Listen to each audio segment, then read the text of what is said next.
Ito yung Astrotel dito sa kanto. Binakuran na siya, paikot. Tapos meron na siyang mga net. Tapos dinidemolish na yung loob. Kita ko sa inyo mga kasigap, yung Astrotel ay dinidemolish na po. Ayan, nandiyan po yung mga tauhan nila. Ito yung wall niya sa gilid. Ayan, dinidemolish na. Pati hanggang dun sa likod. At tanungin natin kung anong company yung nagdi-demolish. Sinimulan ko to, walang naniniwala sa paligid ko. Ano? Kaya magandang hapon sa inyong lahat mga kasikap. Nandito po tayo sa kaban ng 20 Avenue, Aurora Boulevard na po yan dyan sa unahan sa may viaduct ng LRT2. Mag-update tayo dito sa contract package 103. Ito yung Anona Station na kasama niya dito yung Camp Aguinaldo Station naman. Pero Anona Station po yung sisilipin natin kung ano na yung nangyari sa demolition dito mismo sa station box niya. So wag na po natin patagalin to. Tara, let's go! Bale, 20 Avenue pa ito mga kasikap. Galing tayong Boni Serrano. At kakanan tayo dito sa may Aurora Boulevard. LTO po yan dito sa kaliwa natin.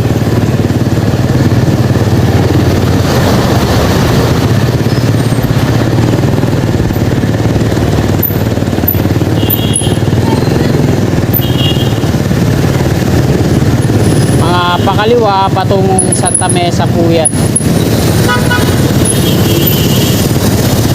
Aurora Boulevard na po tayo.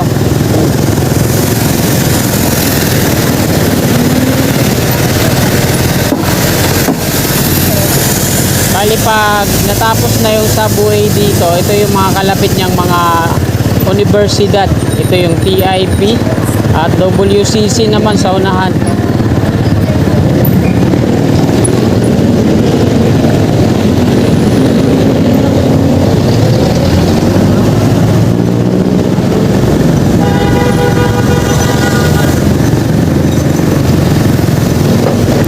Din yung A&S lamp dito sa kanan natin. So ito naman yung intersection na to, yung mga pakaliwa, ano, nasa street po yan patungong Viluna.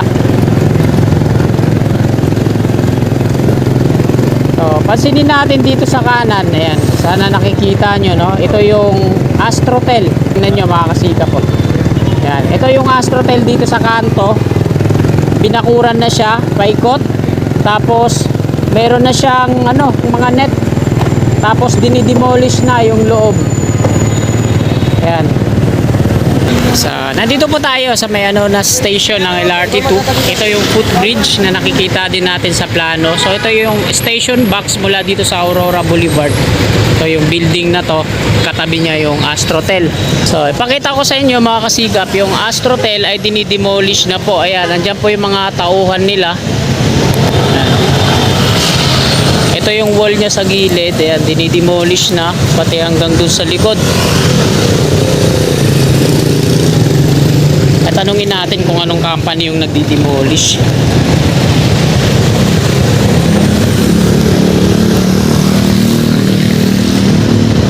Bossing, kayo yung nagdi-demolish dyan? Anong company ang nagdi-demolish dito? Ito sa likod, ito ba yan? Iba yan. Hindi ano, Verdax Builders, parang ganon. Ay, ba yun yung gaba? Oo. Iba-ibang company nagdi-demolish dito. So, tuloy-tuloy na tong demolition hanggang doon sa likod. Ito, kayo din magdi-demolish dyan sa kabila, yung building na yan. Ito lang. Ito lang, yung Astrotel lang na to. Ito kasi yung sa station box ng subway hanggang doon yung sa F. Castillo Street. Anona Station po, binablog po namin. Ang pangalan niyo, sir? Pwede po ba kayong ano dito? So ayan mga kasikap, nakikita nyo naman na dinidemolish na po yung Astrotel dito. At sina sir nga yung nagdi-demolish. So hanggang doon yun sa likod, sa may parking. Sir, maraming salamat pa. So, dadako naman tayo mga kasikap doon sa may F. Castillo Street. Titingnan natin kung na-demolish na rin ba doon yung ano, yung building sa may kanto ng F. Castillo at A. Luna. So tara, let's go.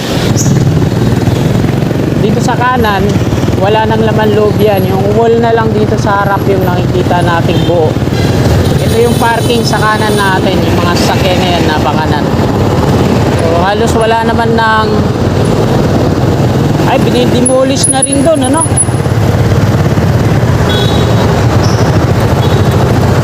Ay mga kasikap, sa may likuran ng parking hilera doon sa may F. Castillo, nagdidemolish na rin sila doon sa likod. So sayang lang at hindi tayo nakakapasok dyan sa loob ng parking, kaya hindi natin makikita, hindi ko may papakita sa inyo.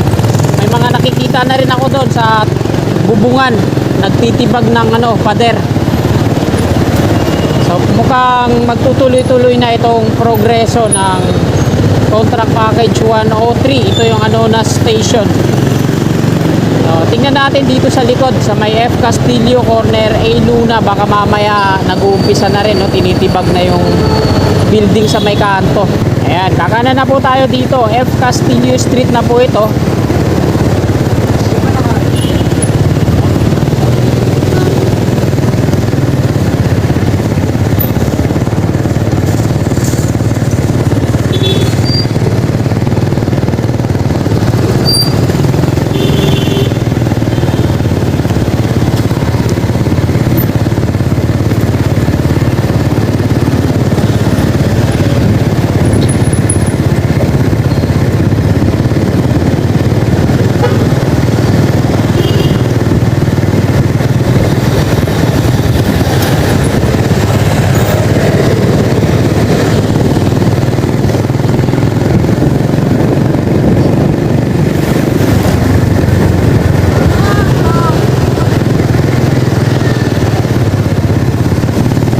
Dito na tayo sa may kanto. Ito na ang F. Castillo at A. Luna Street.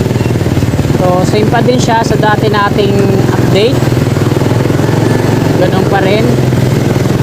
Diretso tayo dito sa unahan naman. Ito kasi yung tagus niyan eh. Doon sa may kanto yung dulo ng station box. Pa-slide siya patungo doon sa may parking sa likod.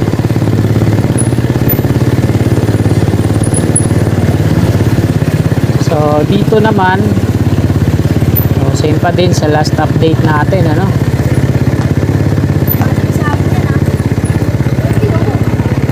So wala pa. Ayun, no, doon sa likod yung nakikita ko na may mga tao doon sa bubong nagtitibag. Ayun yung task as yung mataas na gusali na yun. So wala pa dito mga kasikap. Wala akong nakita ang mga tao na nagtitibag. Nakalagay dyan, zero na sign acquired from MMSP Metro Manila Subway.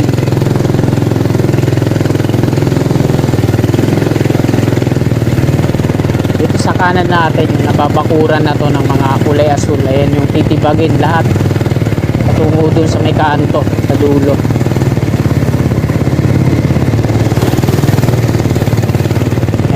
Hanggang dito yun yung stasyon ng Anonas Contract Package 103. Ang kontraktor po na gagawa po dyan sa Contract Package 103, ito po yung Sumitomo Mitsui,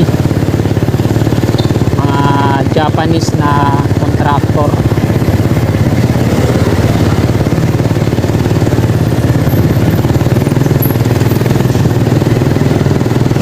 Ayan, babalik na po tayo. Wala pang progress na panibago doon. Balik na ulit tayo sa Aurora Boulevard.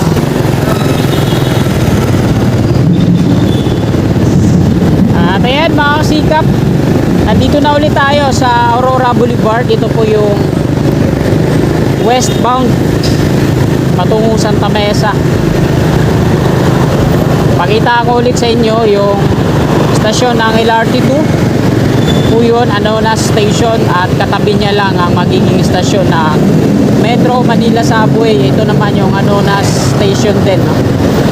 Contract Package 103. Ang contractor po nito ay Sumitomo Mitsui.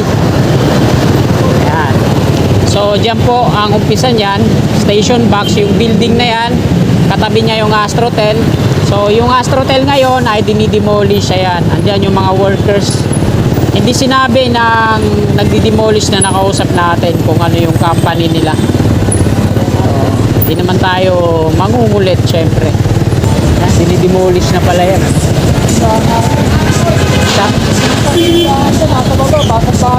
Subway kasi yan eh. Subway kasi yan dyan. Ano na station. Hanggang doon yung sa likod, sa may F. Castillo. At ayan, kakanan na tayo dito. So, paunahin natin yung truck dahil abutin tayo. Ayan, nandito na tayo sa Anonas Street. So, sa susunod na lang ulit tayo mag-update dyan. At sigurado ako na tapos na nilang i-demolish yan. So, hanggang dito na lang mga kasikap tong update natin ngayong hapong ito dito sa Contract Package 103 Anonas Station. Maraming salamat po sa panunood. Sana bago nyo lisanin itong video na to, sana pa-like po sa mga kasikap natin na naabot na hindi pa nakakapag-subscribe at willing po kayo na sumuporta. I-click lang po natin subscribe dyan sa baba sa gawing kanan at yung katabi niyang bell. Bell po natin para always na updated tayo at manonotify tayo sa aking mga bagong upload. Maraming salamat. Magandang hapon at God bless po sa ating lahat.